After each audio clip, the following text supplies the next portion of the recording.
ونؤمن به ونتوكل عليه ونعوذ بالله من شرور أنفسنا ومن سيئات أعمالنا من يهده الله فلا مضل له ومن يضلله فلا هادي له ونشهد أن لا إله إلا الله وحده لا شريك له ونشهد أن سيدنا ونبينا ومولانا محمدا عبده ورسوله أما بعد فأعوذ بالله السميع العليم من الشيطان الرجيم بسم الله الرحمن الرحيم وما خلق الذكر والأنثى إن سعيكم لشتى فأما من أعطى واتقى وصدق بالحسنى فسنيسره لليسرى صدق الله العظيم۔ عقیدت اور محبت کے ساتھ عبادت کی نیت سے ایک مرتبہ نماز اور درود پڑھ لیں۔ اللهم صل على محمد وعلى آل محمد كما صليت على إبراهيم وعلى آل إبراهيم إنك حميد مجيد اللهم بارك على محمد وعلى آل محمد كما باركت على إبراهيم وعلى آل إبراهيم إنك حميد مجيد يا رب صل وسلم دائما أبدا على حبيبك خير الخلق كلهم۔ معزز خواتین، اللہ رب العزت کا احسان ہے کہ اس پروردگار نے ہمیں انسان بنایا۔ یہ اللہ کا سب سے بڑا احسان ہے۔ اللہ رب العزت نے انسانوں کے اندر دو جنس بنائی ہے، ایک جنس مرد کی ہے اور ایک جنس عورت کی ہے۔ اللہ رب العزت نے ان کی طاقت، ان کی قوت اور ان کے کام الگ الگ رکھے ہیں، جیسا کہ قرآن میں رب ذوالجلال خود فرماتے ہیں وَمَا خَلَقَ الذَّكَرَ وَالْأُنثَى، اس نے مرد اور عورت پیدا کیے۔ إِنَّ سَعْيَكُمْ لَشَتَّى، لیکن آئے کہتے ہیں کہ مرد اور عورت ان دونوں کی کوششیں الگ الگ ہیں، دونوں کی محنتیں الگ الگ ہیں، دونوں کے کام الگ الگ ہیں، دونوں کے افکار الگ الگ ہیں۔ کوئی آدمی دنیا پر محنت کرتا ہے تو کوئی آخرت کی محنت کرتا ہے، کوئی مال کے لیے محنت کرتا ہے، کوئی اعمال پر محنت کرتا ہے۔ تو گویا کہ انسانوں میں محنتیں الگ الگ ہیں، ہر ایک کی سوچ جس طرح الگ ہے محنت بھی الگ ہے، لیکن اللہ رب العزت کہتے ہیں وَهَدَيْنَاهُ النَّجْدَيْنِ، انسانوں کے سامنے رب ذوالجلال نے دو راستے رکھ دیے، دو راستے اللہ رب العزت نے رکھے ہیں، ایک راستہ جنت کا اور ایک راستہ جہنم کا۔ اب اختیار اللہ نے انسان کے ہاتھ میں دے دیا کہ آپ محنت مشقت کر کے اور فکر کے ساتھ اعمال پر محنت کر کے جنت کے راستے پر چلیں، یا نہیں اپنے خواہشات پر عمل کرتے ہوئے اور من مانی زندگی گزارتے ہوئے جہنم کے راستے پر چلیں۔ اختیار اللہ نے دے دیا ہے، اور دونوں مادے اللہ نے انسان کے اندر رکھے ہیں۔ فَأَلْهَمَهَا فُجُورَهَا وَتَقْوَاهَا، دونوں مادے اللہ نے رکھے ہیں۔ فسق و فجور کا مادہ بھی اللہ نے انسان میں رکھا ہے، تقوی کا مادہ بھی اللہ نے انسان کے اندر رکھا ہے۔ اب یہاں پر اس آیت پر ہم تھوڑا سا غور کریں۔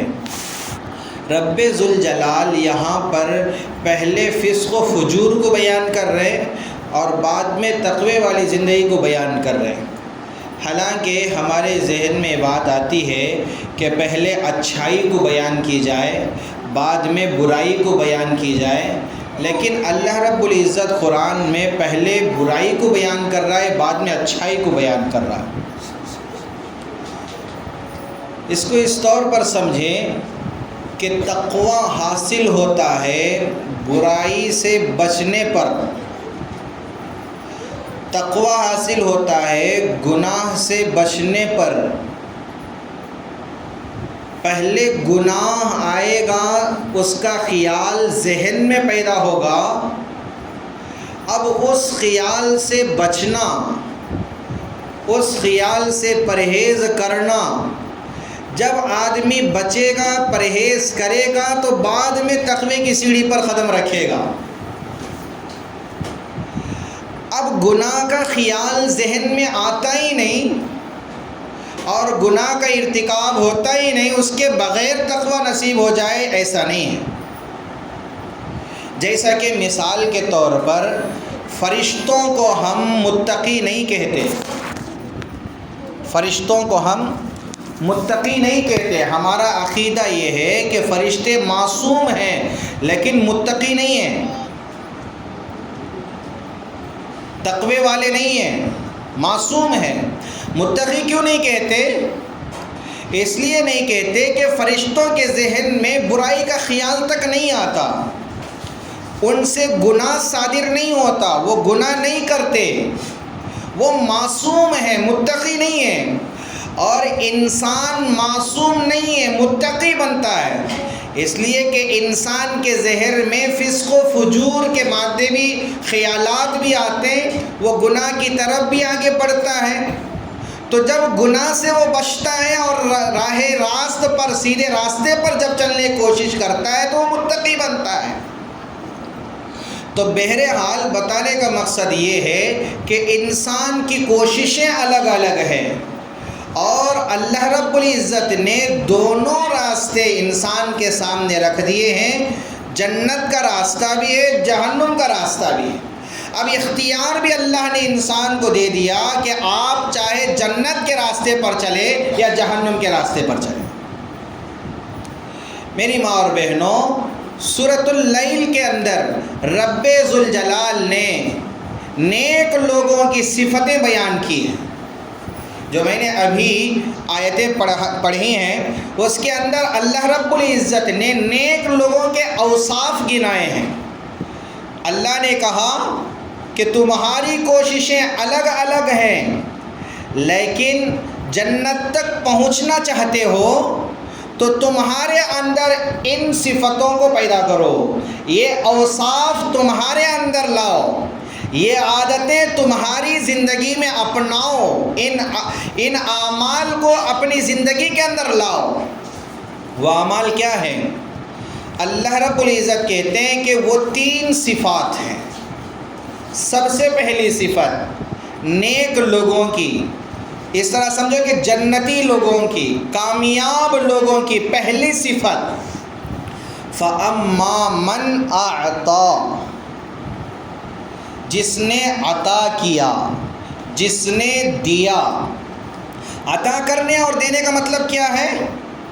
عطا کیا، دیا، اس کا مطلب یہ ہے کہ وہ راہ خدا میں اللہ کے راستے میں خرچ کیا، یعنی کہ اللہ کے راستے میں خرچ کرنا یہ جنتی لوگوں کی صفت ہے، نیک لوگوں کی صفت ہے، کامیاب لوگوں کی صفت ہے۔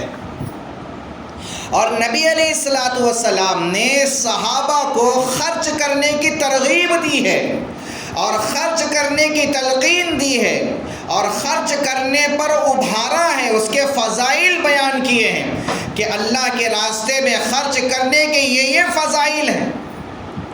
اور راہ خدا میں زکوٰۃ کے ذریعے سے خرچ کیا جائے، صدقات خیرات کے ذریعے سے خرچ کیا جائے، مسکینوں پر خرچ کیا جائے، یتیموں پر خرچ کیا جائے، محتاجوں پر خرچ کیا جائے، بیواؤں پر خرچ کیا جائے، یہ اللہ کے نبی صلی اللہ علیہ وسلم نے اس بات کی صحابہ کو ترغیب دی ہے، اپنی امت کو تلقین کی ہے، فضائل بیان فرمائے۔ جیسا کہ مثال کے طور پر رب ذوالجلال نے اپنا احسان اللہ کے نبی صلی اللہ علیہ وسلم کو بتا رہے، اے نبی جی صلی اللہ علیہ وسلم، میں نے تم پر احسان کیا ہے۔ کیا احسان؟ کس بات کا احسان کیا ہے؟ اور اللہ رب العزت سورہ ضحیٰ کے اندر اللہ کے نبی صلی اللہ علیہ وسلم پر 3 احسانات بیان فرمائے، اور 3 احسانات کے بعد 3 کام بھی سونپے ہیں۔ اور اللہ رب العزت کہتے ہیں وَوَجَدَكَ عَائِلًا فَأَغْنَى، یہ احسان کیا ہے میں نے تمہارے اوپر کہ تمہارے پاس کچھ نہیں تھا، میں نے مسکین پایا، تمہیں غریب پایا، لیکن میں نے تمہیں غنی بنایا ہے۔ اور اللہ کے نبی صلی اللہ علیہ وسلم کے پاس کچھ نہیں تھا، تو نبی علیہ السلام کو اللہ نے عطا کیا۔ حضرت اماں خدیجۃ الکبریٰ رضی اللہ تعالی عنہا کو اپنی زوجیت میں دیا۔ حضرت خدیجہ رضی اللہ تعالی عنہا مکے کی سب سے بڑی تاجروں میں سے تھیں، سب سے بڑے مالداروں میں سے تھیں، سب بڑے بڑے سرداروں میں ان کا نام آتا ہے، لیکن اللہ کے نبی صلی اللہ علیہ وسلم کا نکاح رب ذوالجلال نے حضرت خدیجہ سے کیا، اور حضرت خدیجۃ الکبریٰ رضی اللہ تعالیٰ عنہا نے اپنا سارا مال اللہ کے نبی صلی اللہ علیہ وسلم کی چاہت میں قربان کر دیا، اور کہا کہ نبی جی صلی اللہ علیہ وسلم یہ سارا مال آپ پر قربان ہے، آپ اس کو جہاں چاہے خرچ کر سکتے ہیں۔ اور اللہ رب العزت نے یہ احسان بتلایا کہ نبی جی یہ میرا تم پر احسان ہے کہ تمہارے پاس کچھ نہیں تھا تو میں نے تمہیں غنی بنایا، میں نے تمہیں مال عطا کیا، لیکن تمہیں میں اس بات کی ترغیب دیتا ہوں کہ تمہیں اب کیا کرنا ہے۔ وَأَمَّا السَّائِلَ فَلَا تَنْهَرْ، کہ کوئی بھی سائل تمہارے پاس آ جائے، کوئی بھی محتاج تمہارے پاس آ جائے، کوئی بھی حاجت مند تمہارے پاس آ جائے، تو تمہارا کام یہ ہے کہ اس کو دھتکارنا نہیں ہے، اس کو خالی ہاتھ بھیجنا نہیں ہے، جب وہ میرے نام پر مانگا کرے تو تمہیں اسے عطا کرنا چاہیے۔ اس بات کی ترغیب اللہ رب العزت اپنے نبی صلی اللہ علیہ وسلم کو دے رہے ہیں۔ اور نبی علیہ السلام کے پاس جو بھی سائل آتا، اللہ کے نبی صلی اللہ علیہ وسلم کی عادت شریفہ یہ تھی کہ اس کو دے کر بھیجتے تھے، اور نبی علیہ السلام نے صحابہ کو اس بات کی ترغیب دی جو بھی اللہ کے نام سے تمہیں مانگا کرے تو تمہیں چاہیے کہ اس کو عطا کرو۔ تو گویا کہ علماء کرام نے اس کے صدقے کے فضائل، اللہ کے راستے میں خرچ کرنے کے فضائل بے شمار بیان فرمائے۔ اللہ کے نبی صلی اللہ علیہ وسلم نے احادیث میں صدقے کے فضائل بے شمار بیان فرمائے۔ صدقہ کرنے سے خیر و برکت ہے، صدقہ کرنے سے مال کم نہیں ہوتا، راہ خدا میں خرچ کرنے سے اللہ رب العزت شفایا بھی نصیب فرمائیں گے، راہ خدا میں خرچ کرنے سے آفتوں سے، بلاؤں سے، مصیبتوں سے اللہ رب العزت بچائیں گے۔ جیسا کہ نبی علیہ السلام کی ایک حدیث ہے، اللہ کے نبی صلی اللہ علیہ وسلم نے پچھلے لوگوں میں سے ایک آدمی کا ذکر کیا کہ ایک آدمی تھا جس کی یہ عادت تھی کہ وہ جب بھی چڑیا انڈے ڈالتی اس میں سے چوزے نکلتے تو یہ آدمی اس کے بچوں کو لے کر چلا جاتا تھا، 1 مرتبہ 2 مرتبہ 3 مرتبہ، لیکن اس چڑیا نے اللہ کی بارگاہ میں اس کے حق میں بد دعا کی کہ اللہ اس نے مجھ سے میرے بچوں کو الگ کر رہا ہے، اے اللہ یہ میرے بچوں کو مجھ سے دور کر رہا ہے، اے اللہ مجھ سے میرے بچوں کو یہ چرا کر لے کر جا رہا ہے، اے اللہ اس کو ہلاک فرما، بد دعا کیے۔ اللہ رب العزت نے یہ فیصلہ کر لیا کہ اس کو ہلاک کر دیں، لیکن ایک وقت ایسا آیا کہ چڑیا نے انڈے ڈالی، اس میں سے بچے نکل آئے۔ اس آدمی کو معلوم ہوا تو اس نے اپنے گھر سے سیڑھی لے کر نکلا، اور راستے میں کسی فقیر نے، سائل نے اس سے مانگا، اللہ کے واسطے کچھ کچھ دے دو، روٹی دے دو۔ تو اس کے پاس روٹی تھی، اور روٹی کا ٹکڑا اس سائل کو دے دیا، فقیر کو دے دیا۔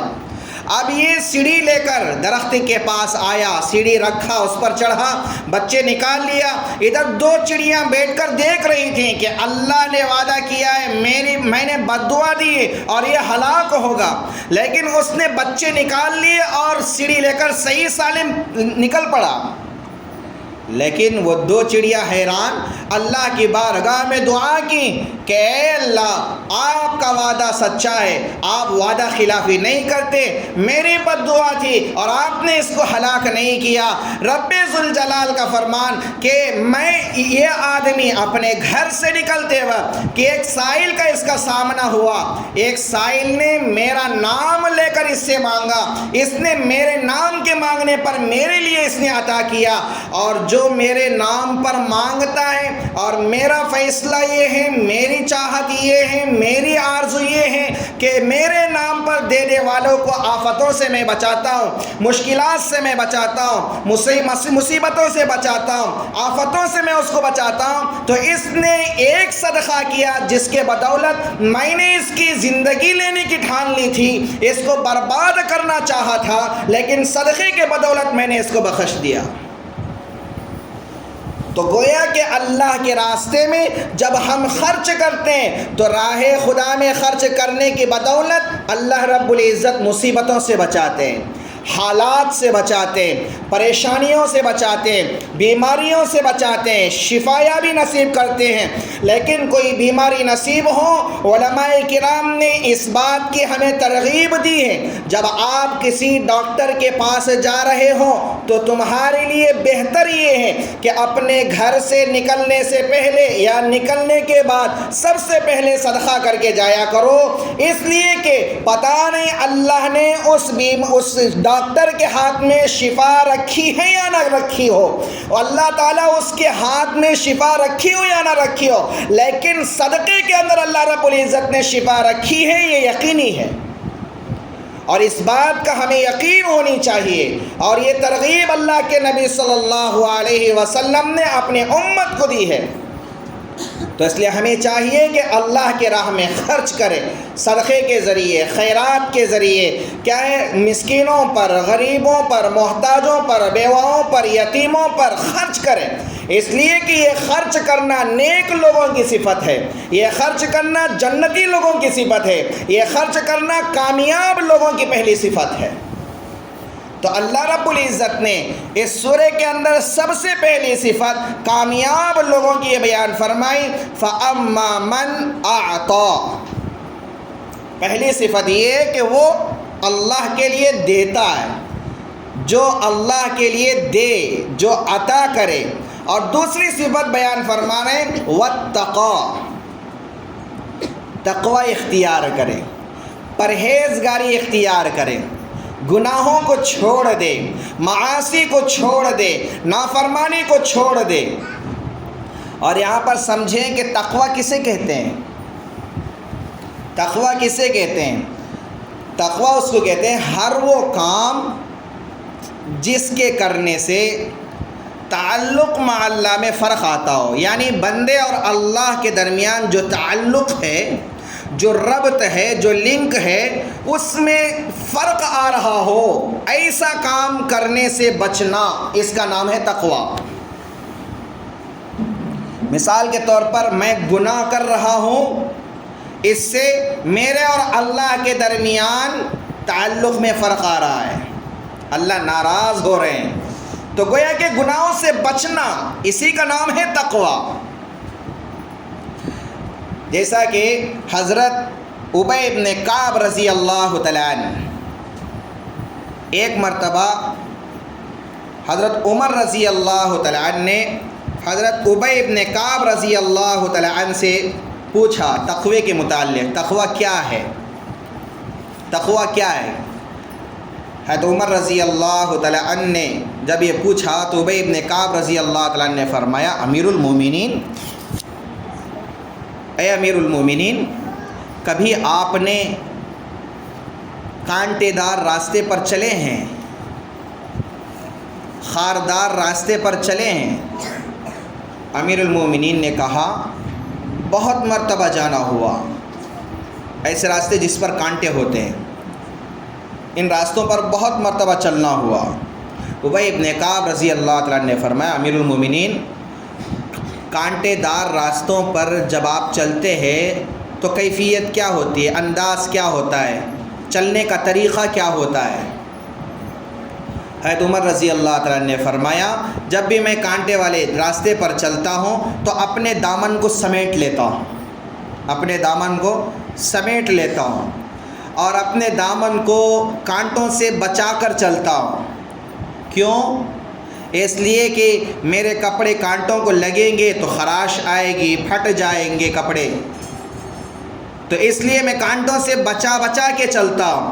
ابی ابن کعب رضی اللہ تعالیٰ نے فرمایا امیر المومنین یہی تو تقویٰ ہے، یہی تو تقویٰ ہے، یعنی زندگی اس انداز سے گزارے کہ زندگی خاردار راستہ ہے، کانٹے دار راستہ ہے، اس زندگی کے اندر جس طرح ہم کانٹے والوں راستوں میں اپنے کپڑوں کو بچاتے ہوئے چلتے ہیں تو اسی طرح دنیا کے اندر گناہوں سے بچتے ہوئے چلنا ہے، اپنے آپ کو گناہوں سے بچاتے ہوئے چلنا ہے، اسی کا نام ہے تقویٰ، کہ اس طرح چلے کہ گناہ کوئی سرزد نہ ہو۔ جیسے کانٹے چبھنے سے ہم احتیاط کرتے ہوئے چلتے ہیں، زندگی کے اندر بھی اس انداز سے چلنا ہے کہ کوئی گناہ ہم سے سرزد نہ ہو، کوئی نافرمانی ہم سے صادر نہ ہو، کوئی غلطی ہم سے غلطی ہم سے صادر نہ ہو، تو اس انداز سے چلنا چاہیے۔ تو اور ایک بات یاد رکھیں کہ تقوی کے ساتھ جو عمل کیا جاتا ہے اللہ کے یہاں اس کی حیثیت ہے، اس کا مقام ہے، اس کا مقام ہے۔ حضرت علی رضی اللہ تعالیٰ عنہ فرماتے ہیں کہ تقوی سے کیا گیا عمل تھوڑا نہیں ہوتا، تقوی سے کیا گیا عمل تھوڑا نہیں ہوتا۔ وہ تھوڑا کیسے ہو سکتا ہے جو اللہ کے یہاں قبول ہو چکا، یعنی کہ تقوی سے کیا گیا ہوا عمل وہی اللہ کے بارگاہ میں قبول ہوتا ہے، بنا تقوی کے جو عمل کیا جاتا ہے وہ اللہ کے یہاں قابل قبول نہیں ہوتا، وہ قبول ہونے کے لائق نہیں ہے۔ تو اس لیے ہر وہ عمل، چاہے ہم چھوٹی نیکی بھی کر رہے ہوں، چاہے ہم چھوٹا بھی عمل کیوں نہ کر رہے ہوں، اچھا عمل، لیکن اس عمل کو تقوی کے ساتھ کریں۔ چاہے 2 رکعت ہی ہم پڑھ رہے ہوں، تقوی کے ساتھ نماز پڑھیں۔ نماز تقوی کے ساتھ پڑھنے کا مطلب کیا ہے؟ اللہ کا ڈر دل کے اندر ہو، اللہ کو حاضر و ناظر سمجھ کر اللہ کو اپنے سامنے پاتے ہوئے، یعنی کہ میں اللہ کو دیکھ رہی ہوں، اس کیفیت کے ساتھ نماز پڑھیں۔ ہر چھوٹا بڑا عمل، ہم صدقہ ہی کیوں نہ کر رہے ہوں، لیکن صدقہ اس لحاظ سے کہ میرا صدقہ کرنا اللہ کو پسند آ جائے، میرا صدقہ کرنا اللہ کو پسند آ جائے، میری یہ ادا اللہ پسند کر لے، اس انداز سے عمل ہو۔ جیسا کہ ابن مسعود رضی اللہ تعالیٰ عنہ، عبداللہ ابن مسعود رضی اللہ تعالیٰ عنہ فرماتے ہیں کہ اگر مجھے معلوم ہو جائے کہ میرا عمل اللہ کے یہاں قبول ہو چکا تو مجھے اس سے اتنی خوشی ہوتی جتنی خوشی ساری زمین کے سونے سے بھر جانے سے بھی نہیں ہوتی۔ ساری زمین سونے سے بھر چکی ہے، اس سے اتنی خوشی نہیں ملتی جتنی خوشی مجھے یہ بات معلوم ہو کہ میرا عمل اللہ کی بارگاہ میں قبول ہو چکا ہے۔ حضرت ابو دردہ رضی اللہ تعالیٰ عنہ فرماتے ہیں، حضرت ابو دردہ رضی اللہ تعالیٰ عنہ کا فرمان ہے کہ اللہ کے بارگاہ میں میری ایک نماز بھی اگر قبول ہو گئی، اس بات کا مجھے یقین ہو جائے تو مجھے دنیا و ما فیہا سے جو بھی ملے اس سے بھی زیادہ محبوب ہے۔ تو گویا کہ صحابہ کی عادت تھی کہ ہر وہ عمل کو اس انداز سے کرتے تھے کہ میرا یہ عمل، میرا یہ کام، میرا یہ فعل میرے اللہ کو پسند آ جائے۔ جیسا کہ ہم دنیا کے کام اس انداز سے کرتے ہیں کہ میں کپڑے پہنوں اس انداز سے کہ فلاں کو پسند آ جائے، میرا چلنا فلاں کو پسند آ جائے، میرا پکانا فلاں کو پسند آ جائے، میرا بول فلاں کو پسند آ جائے، دنیاوی لحاظ سے کام ہم مخلوق کی پسند کے مطابق کرتے، تو اعمال جو بھی ہم کریں ہمارا خیال یہ ہو، ہمارا ذہن اس انداز سے بنے، ہماری سوچ ایسی ہو کہ میرا یہ عمل رب کی بارگاہ میں جب پیش کیا جائے تو عمل کو دیکھ کر میرا اللہ مجھ سے خوش ہو جائے۔ تو میری ماں اور بہنوں، گناہوں سے بچنا، معاصی سے بچنا، نافرمانیوں سے بچنا، اسی کا نام ہے تقوی۔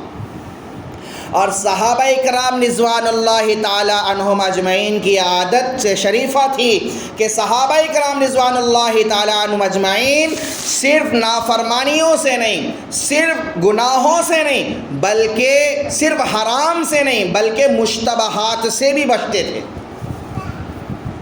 مشتبہ چیزوں سے بھی بچتے تھے۔ مشتبہ کسے کہتے ہیں؟ جس کے اندر شک واقع ہو جائے کہ یہ حلال ہے یا حرام ہے، یہ جائز ہے یا ناجائز ہے، یہ صحیح ہے یا غلط ہے، معلوم نہ ہو رہا ہو، تو ایسے کام سے بھی صحابہ بچتے تھے۔ جیسا کہ حضرت علی رضی اللہ تعالیٰ عنہ کے متعلق آتا ہے کہ حضرت علی رضی اللہ تعالیٰ عنہ کوفے کے امیر المومنین ہیں، کوفہ میں امیر المومنین ہیں، لیکن ان کی عادت شریفہ یہ تھی کہ وہ لوگوں کے ساتھ بیٹھ کر کبھی نہیں کھاتے تھے، لوگوں کے ساتھ بیٹھ کر کبھی نہیں کھاتے تھے۔ لوگوں نے ایک مرتبہ پوچھ لیا، حضرت آپ ہمارے ساتھ بیٹھ کر نہیں کھاتے، کیا بات ہے؟ یا ہمارے ساتھ بیٹھنا اچھا نہیں لگتا، یا ہمارا کھانا اچھا نہیں لگتا، کیا بات ہے آپ ہمارے ساتھ کیوں نہیں بیٹھتے؟ حضرت ہمارے ساتھ بیٹھ کر کھا لے۔ حضرت نے کہا نہیں میں اکیلے کھاتا ہوں۔ اور لوگوں میں تجسس پیدا ہوا کہ شاید کچھ ہو، جیسا کہ آج کل رواج ہے ہمارا بھی کہ کوئی اکیلے میں بیٹھ کر کھاتا ہو تو ہم یہ سوچتے ہیں کوئی سپریٹ سے الگ کچھ اسپیشل ہوگا، اس لیے وہ ہمارے ساتھ نہیں بیٹھتے، کچھ بریانی کھا رہے ہوں گے، ہم یہاں دال روٹی کھا رہے ہیں وہ بریانی کھا رہے ہوں گے۔ ایسے ہی تجسس پیدا ہوا، ایک آدمی حضرت کے پیچھے لگ گیا کہ دیکھیں یہ ہمارے ساتھ کیوں نہیں بیٹھتے، یہ اکیلے جا کر کیا کھاتے ہیں۔ ایک مرتبہ لوگوں کی محفل ختم ہوئی اور کھانے کا وقت تھا، حضرت سیدھا کمرے میں گئے، ابھی یہ آدمی پیچھے سے گیا اور جا کر کیا دیکھتا ہے کہ حضرت علی رضی اللہ تعالیٰ عنہ کمرے میں گئے، کونے میں ایک تھیلی پڑی ہوئی تھی، ایک گلاس لیے، اس میں پانی لیے اور اس تھیلی میں سے تھوڑا سا ستو نکالے، پانی میں ڈال کر گھول کر پی لیے، الحمدللہ کہا۔ اور اس نے کہا حضرت بس اتنا ہی؟ حضرت نے کہا ہاں بس اتنا ہی ہے۔ اس نے کہا حضرت آپ کہتے تو کوفہ کے اندر آپ ہاں کہہ دیں دسترخوان حاضر، اچھے پکوان آپ کے لیے بنانے کے لیے ہم تیار ہیں، ہر اشیاء آپ کے دسترخوان پر حاضر کرنے کے لیے ہم تیار ہیں۔ حضرت آپ تو امیر المومنین ہیں، آپ بادشاہ ہیں، آپ ہمارے سردار ہیں، آپ کے بول پر سب لبیک کرنے کے لیے ہم حاضر کرنے کے لیے تیار ہیں۔ حضرت آپ اتنی مشقت، آپ اتنی تکلیف کیوں اٹھاتے، صرف ایک تھوڑے سے ستو اور ایک گلاس پانی پر گزارا۔ حضرت نے کہا ہاں بھائی، جب سے میں کوفہ آیا ہوں اس وقت سے آج تک میرا یہی معمول ہے، آج تک میں نے یہاں کی کھانے کی کوئی چیز استعمال نہیں کی۔ مدینے سے میں ستو منگاتا ہوں، زمزم منگواتا ہوں اور زمزم کا پانی لیتا ہوں اور ستو ڈال کے کھول کر پی لیتا ہوں، اسی پر میرا گزارا ہے۔ کہا حضرت کیا بات ہے؟ کہا کہ مجھے نہیں معلوم یہاں کے لوگوں کی کمائی کیسی ہے، آپ لے کر آئیں گے دسترخوان پر رکھیں گے، بس آپ کی کمائی کیسی ہے میں نہیں کہتا، آپ کی روزی کیسی ہے میں نہیں کہہ سکتا، مجھے اس بات کا یقین نہیں ہے کہ بھائی یہ پیور حلال ہو، یہ پیور جائز ہو، اس بات کا یقین نہیں ہے۔ اس لیے میں یہ چاہتا ہوں کہ بھائی ہر اس چیز سے جو صرف حرام نہیں بلکہ مشتبہ بھی، اس سے بھی پرہیز کرو، اس سے بھی بچا کرو۔ لیکن آج ہماری عادت ہر آیت در گھسیٹ، ہماری عادت تو یہ جو بھی مل جائے الحمدللہ۔ ہر ضیافت پر ہم لبیک کہتے ہیں، ہر دعوت پر ہم لبیک کہتے ہیں۔ وہاں پر چہلم میں نہیں گئے تو فلاں ناراض ہو جائیں گے، وہاں پر منگنی میں نہیں گئے تو فلاں ناراض ہو جائیں گے، وہاں پر شادی پر نہیں گئے تو فلاں ناراض ہو جائیں گے۔ اس لیے ہر ضیافت میں، ہر دعوت میں ہماری حاضری ہوتی ہے، لیکن ہمارا یہ خیال یہاں تک نہیں جاتا کہ بھائی یہ جو روزی یہ دعوت ہو رہی ہے، یہ جو اس کا کھلانا ہے، یہ جو اس کا دعوت کرانا ہے، یہ جو مہمان نوازی یہ کروا رہا ہے، لیکن اس کا یہ کھلانا ہے، اس کی روزی روٹی حلال کی یا حرام کی ہے، کس لحاظ کی ہے۔ لیکن ہمارا تو خیال بس اتنا ہی ہے کہ بھائی بھوک مٹ جائے، زبان کو مزہ مل جائے، بس یہی کافی ہے، کھانے کو کھانا مل جائے۔ لیکن کبھی ہم نے یہ نہیں سوچا، اور ہمارا گمان یہاں تک بھی نہیں گیا، اور ہمارا خیال اتنی دور تک نہیں گیا کہ یہ کھانا حرام کا یا حلال کا ہے۔ اگر یہ ہمارا حرام کا کھانا ہو اور ہمارے پیٹ میں جائے تو اثر کیا کرے گا، کتنا اثر پڑے گا؟ صرف جسم پر نہیں بلکہ اعمال پر بھی اثر پڑے گا۔ اور اللہ کے نبی صلی اللہ علیہ وسلم نے یہاں تک فرمایا، جس کا مطلب یہ ہے کہ ایک آدمی جس کے پراگندہ بال ہوں اور پھٹے پرانے کپڑوں میں کیا وہ کعبۃ اللہ کو آ جائے، کعبے کا غلاف پکڑ کر رو رو کر کے رہا ہو، یا ربی یا ربی، اے اللہ میری دعا، اے اللہ میری فلاں ضرورت، فلاں کام بنا دیجئے، لیکن کعبے کا غلاف پکڑ پکڑ کر رو رہا ہے، حالانکہ اس کی سواری وہ بھی حرام کی، اس کا کھانا وہ بھی حرام کا، اس کا پینا بھی حرام کا، حالانکہ اس کے جسم پر جو کپڑے یہ بھی حرام کے ہیں، اس کی دعا کیسے قبول ہوگی؟ اس کا یہ مانگنا کہاں سے قبول ہوگا؟ اور اللہ کے نبی صلی اللہ علیہ وسلم نے یہاں تک فرمایا، جس کا مطلب یہ ہے کہ اگر کوئی آدمی اپنے جسم پر کپڑا پہنا ہوا ہو، 10 درہم میں خریدا، اس میں کا 1 درہم بھی اگر حرام کا ہو، جب تک اس کے جسم پر رہے گا اس کی نماز قبول نہیں ہوگی۔ اور جو صحابی راوی ہیں انہوں نے قسم کھا کر کہا کہ میں 1 مرتبہ نہیں بلکہ 3 مرتبہ اللہ کے نبی صلی اللہ علیہ وسلم 2 یا 3 مرتبہ یہ حدیث سنی ہے۔ تو میری ماں اور بہنوں، اور آج ہمارا رواج دیکھیں، ہمارے پیٹ میں جانے والا روزی روٹی، اور ہمارے پیٹ کے اندر جانے والا نوالا، اور ہمارے اندر پیٹ میں جانے والا لقمہ، اور ہمارے جسم پر جو کپڑے ہیں یا ہمارے رہائش کا جتنی بھی اشیاء ہیں، یہ کس قسم کے، اور ہم حلال اور حرام کے درمیان کتنی تمیز کر رہے ہیں، اس کا اثر ہم نے دیکھا اور آپ بھی دیکھا ہے۔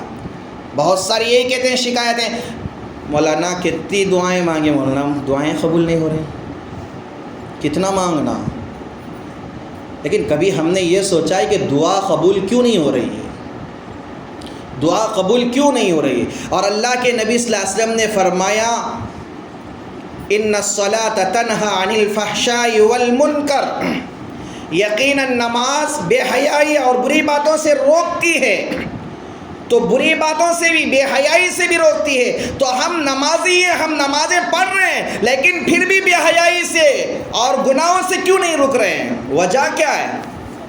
اور ہم نمازیں پڑھ رہے ہیں لیکن دلچسپی اور دلجوئی ہماری نمازوں میں کیوں نہیں آ رہی ہے؟ ذوق اور شوق ہمارے اعمال میں کیوں پیدا نہیں ہو رہا ہے؟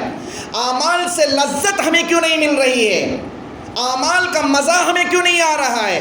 2 رکعت پڑھنے کے بعد اور 2 رکعت پڑھوں، یہ خیال ہمارے ذہنوں میں کیوں نہیں آ رہا ہے؟ 1 پارہ قرآن پڑھنے کے بعد ایک اور پارہ پڑھوں، یہ خیال ہمارے ذہنوں میں کیوں نہیں آ رہا ہے؟ 1 منٹ دعا مانگ رہے ہیں، ایک اور منٹ دعا مانگ لیں، یہ خیال ہمارے ذہنوں میں کیوں نہیں آ رہا ہے؟ 10 روپے صدقہ کریں، اس کے بجائے 20 کیوں نہ کریں، یہ خیال کیوں نہیں آ رہا ہے؟ اعمال کے متعلق ہم پیچھے اسی لیے ہیں کہ ہماری روزی روٹی اور ہماری کمائی کے متعلق حلال اور حرام کے درمیان ہم تمیز نہیں کر پا رہے، فرق نہیں کر پا رہے، بچ نہیں پا رہے، جس کی وجہ سے صرف ہماری زندگی نہیں بلکہ ہمارے اعمال پر بھی اثر ہے۔ تو اسی لیے میری ماں اور بہنوں، ہمیں چاہیے کہ اپنے اعمال کو درست کریں اور ہماری زندگی صحیح پٹری پر آ جائے اور ہم نیک بن جائیں، جنت کے راستے پر چلنے والے بن جائیں۔ تو اللہ رب العزت ہمیں یہ کہہ رہے ہیں کہ تمہارے اندر یہ صفت آنی چاہیے کہ تم متقی بن جاؤ، تقوی والی زندگی اپناؤ، اپنی زندگی کے اندر تقوی لاؤ، مجھ سے ڈرنے والے بنو، ہر حال میں مجھ کو اپنے سامنے حاضر و ناظر رکھ کر زندگی گزارو، یہ اللہ کہتے ہیں۔ تو یہ دوسری صفت ہے نیک لوگوں کی کہ جو اللہ سے ڈر کر زندگی گزارتے، تقوی اختیار کیا۔ ہاں، بزرگان دین صرف حرام سے نہیں بلکہ مشتبہ چیزوں سے ہی بچا کرتے تھے۔ صحابہ کی عادت تھی کہ مشتبہ چیزوں سے بھی بچا کرتے تھے، جیسا کہ اکابرین کے متعلق یہ بات ملتی ہے کہ حضرت عبداللہ ابن جیلہ رحمۃ اللہ علیہ، اللہ والے گزرے، کہتے ہیں کہ تقریباً میں مکے کے اندر 10 سال رہا، لیکن کبھی بھی کسی کے ہاتھوں سے نکالا ہوا زمزم میں نے نہیں پیا۔ اپنے پاس ڈول اور رسی رکھتا، میں خود کنویں کے پاس جا کر ڈول رسی ڈال کر پانی نکالتا اور خود پیتا تھا۔ کیوں؟ اس لیے کہ معلوم نہیں کہ یہ رسی کس کی ہے، یہ ڈول کس کا ہے، پتہ نہیں یہ حلال کا یا حرام کا ہے۔ اس لیے میں نے اپنی ذاتی رسی اور ڈول رکھ کر اسی سے پانی نکال کر پیا کرتا تھا۔ ایک بزرگ تھے جو مدینے کے اندر تھے، ان کے 10 درہم تقریباً گم ہو گئے اور انہوں نے دیکھا کہ میرے 10 درہم کہاں گر گئے، اور وہ پھر تلاش کرتے ہوئے راستے سے آئے، دیکھا کہ وہاں 10 درہم پڑے ہوئے تھے۔ انہوں نے اٹھانا چاہا اور دل میں خیال آیا کہ بھائی جو 10 درہم تمہارے گرے ہوئے تھے وہ یقیناً کیا یہی ہیں یا کوئی اور ہیں؟ جب یہ بات ذہن میں آئی تو انہوں نے اس 10 درہم کو لینا ہی چھوڑ دیا۔ جب اس کے اندر شک واقع ہو رہا ہے تو میں اس کو لوں کیوں؟ اگر میں اس کو لے لوں، اگر یہی میرے نہ ہو، دوسرے کوئی اور ہو، قیامت کے دن پکڑ ہوگی۔ اس لیے مناسب یہ ہے کہ اس کو لینا ہی نہیں۔ شک واقع ہو گیا، فوراً انہوں نے چھوڑ دیا۔ امام احمد بن حنبل رحمۃ اللہ علیہ کے زمانے میں ایک بوڑھی عورت تھی، ایک بوڑھی خاتون تھی جو رات کے وقت میں سوت کاتا کرتی تھی، چھت پر بیٹھ کر سوت کاٹتی تھی۔ سوت کہتے ہیں جیسا کہ ریشم ہوتا ہے، ریشم کا دھاگا نکالتے ہیں چرخے سے، اس کو کہتے ہیں سوت کاٹنا۔ وہ رات کے وقت میں سوت کاتا کرتی تھی چاند کی روشنی میں۔ ایک مرتبہ بادشاہ کی ایک جماعت اس کے گھر سے گزری، لوگ چراغاں لیے ہوئے تھے، اس کی روشنی اس کے گھر تک پڑی، اسماعیل کے گھر تک پڑی، اور یہ اسی میں سوت کاٹ رہی تھی۔ خیال نہیں آیا کہ بھائی یہ روشنی یہاں پر پڑ رہی ہے، لیکن بعد میں خیال آیا کہ بادشاہ کی جماعت جو گئی تھی، وہ گروہ جو گیا تھا، اس کی روشنی، چراغوں کی روشنی میں نے سوت کاٹا تھا۔ اب اس کا مسئلہ کیا ہے؟ اب یہ امام احمد بن حنبل رحمۃ اللہ علیہ کے پاس آئی، پوچھا حضرت ایک مسئلہ پوچھنا ہے۔ حضرت نے کہا کیا مسئلہ ہے؟ اس نے کہا حضرت مسئلہ یہ ہے کہ رات کے وقت میں چھت پر بیٹھ کر چاند کے چننے میں سوت کاٹ رہی تھی، بادشاہ کی ایک جماعت گروہ جا رہا تھا، اس کی چراغوں کی روشنی میرے سوت کاٹنے کے چرخے پر پڑی، لیکن میں نے خیال نہیں کیا، اسی میں نے اس کی روشنی استعمال کر لی ہے۔ کیا یہ سوت کاٹنا میرے لیے یہ حلال ہے یا حرام ہے؟ جو سوت میں نے کاٹی ہے یہ حلال ہے یا حرام ہے؟ جب اتنا پوچھنا تھا حضرت کی آنکھیں کھلی رہ گئی۔ حضرت نے پوچھا مائی بتا تو صحیح تو کون ہے؟ حالانکہ مسئلہ یہ ہے کہ جو بھی مسئلہ پوچھنے آتی ہے ان سے یہ پوچھنا کہ بھائی آپ کون ہیں، یہ پوچھنا درست نہیں ہے، پوچھ نہیں سکتے۔ مسئلہ بتائے، آپ کا کام یہ ہے کہ اس کا جواب دے، معلوم ہے تو جواب دے ورنہ چھوڑ دے، لیکن تم کون ہو، کہاں کے رہنے والا ہو، کیا کرتے ہو، یہ پوچھنا یہ درست نہیں ہے۔ لیکن مائی نے کہا کہ حضرت مسئلہ بتا دیں۔ حضرت نے کہا کہ نہیں، پہلے یہ بتاؤ کہ آپ کون ہیں؟ مائی نے کہا میں بشر بن الحارث بسر حافی کی بہن ہوں۔ حضرت نے کہا تب تو آپ کے لیے یہ حرام ہے، تب تو آپ کے لیے یہ حرام ہے۔ دوسروں کے لیے یہ جائز ہے لیکن آپ کے لیے حرام ہے۔ یہ حرام کا مسئلہ کیوں بتایا؟ اس لیے کہ بشر حافی یہ اللہ والوں کا گھرانہ ہے، اور اللہ والوں کا جو گھرانہ ہوتا ہے وہ تقوی سے لبریز ہوتا ہے، وہ متقی لوگ ہوتے ہیں، اور متقیوں کے لیے فتویٰ نہیں بلکہ تقوی بتایا جاتا ہے۔ تو فتویٰ اگر میں دیتا جائز کہہ دیتا، لیکن تقوی کے لحاظ سے تمہیں میں نے مسئلہ بتایا ہے کہ یہ آپ کے لیے ناجائز ہے۔ تو یہاں پر سمجھنے والی بات یہ ہے کہ دوسرے کی روشنی انجانے میں یہ مائی استعمال کر رہی ہے، لیکن اس کے باوجود دل کے اندر یہ خوف پیدا ہو رہا ہے کہ یہ عمل میرا حلال ہے یا حرام ہے، یہ کام میرا جائز ہے یا ناجائز ہے۔ لیکن اگر ناجائز ہو تو رب کے بارگاہ میں کیا منہ دکھلاؤں؟ کتنی فکر ہے۔ تو میری ماں اور بہنوں، اگر ہم اپنی زندگی سوچیں کہ ہمارے معاملات کس انداز سے، کیا ہم نے اور حلال اور حرام کے درمیان تمیز کرنے کے لیے اتنا کم سے کم کبھی ہم نے سوچا ہے کہ اس کا اثر میرے اعمال پر کتنا پڑے گا؟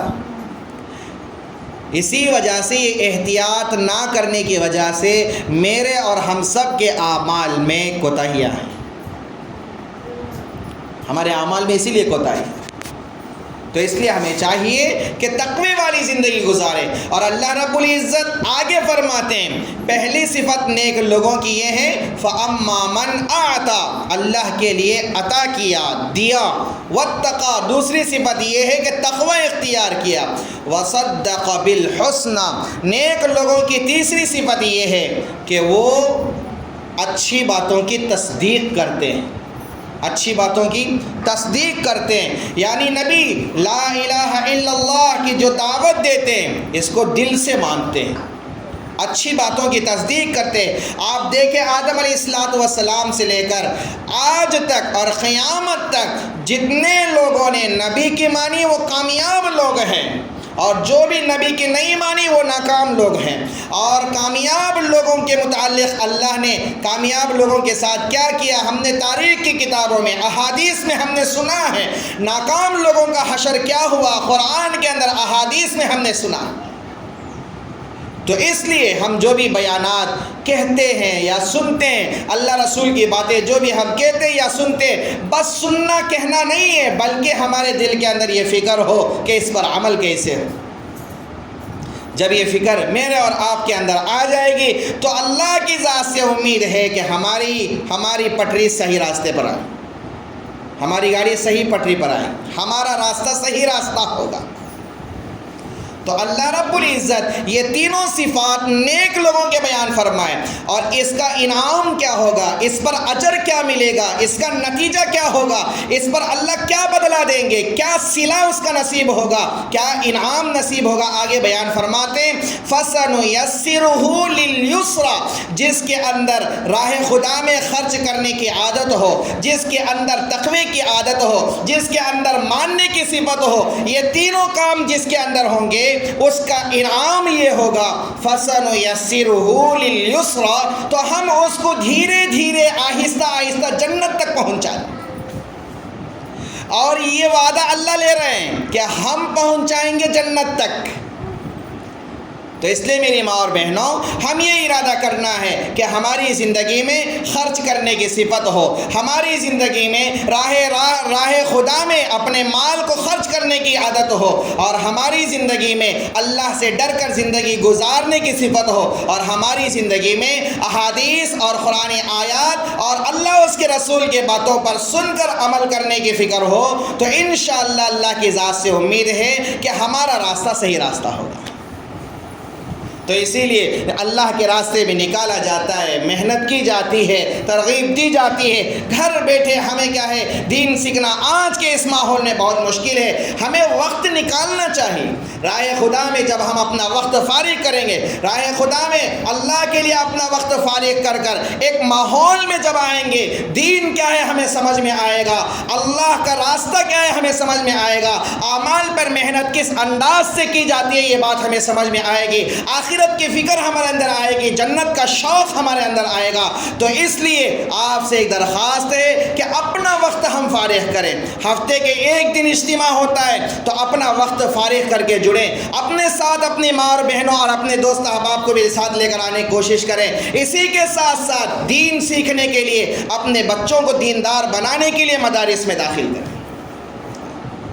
تو اس لیے میری ماں اور بہنوں ہمیں چاہیے کہ اللہ رب العزت نے دو راستے ہمارے سامنے رکھ دیے، وَهَدَيْنَاهُ النَّجْدَيْنِ، دونوں راستے ہمارے سامنے ہیں، اور اللہ رب العزت ہر انسان کے اندر دونوں صفتیں رکھی ہیں، فَأَلْهَمَهَا فُجُورَهَا وَتَقْوَاهَا، دونوں صفتیں رکھی ہیں۔ انسان سے غلطی بھی ہوتی ہے، گناہ بھی کر بیٹھتا ہے، اور تقوی والی زندگی بھی اپنا سکتا ہے۔ تو اس لیے ہمارے اندر یہ فکر ہو کہ دونوں راستے جب اللہ نے ہمارے سامنے رکھ دیے، ہمارے لیے اختیار بھی دے دیے ہیں، تو ہم زندگی ایسے گزاریں کہ جنت واصل راستے پر چل کر جنت تک پہنچیں۔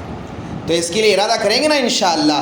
اللہ رب العزت سے دعا گو ہوں کہ اللہ تعالیٰ جو کچھ کہا اور سنا گئے ان باتوں پر سب سے پہلے کہنے والے کو عمل کی توفیق عطا فرمائے۔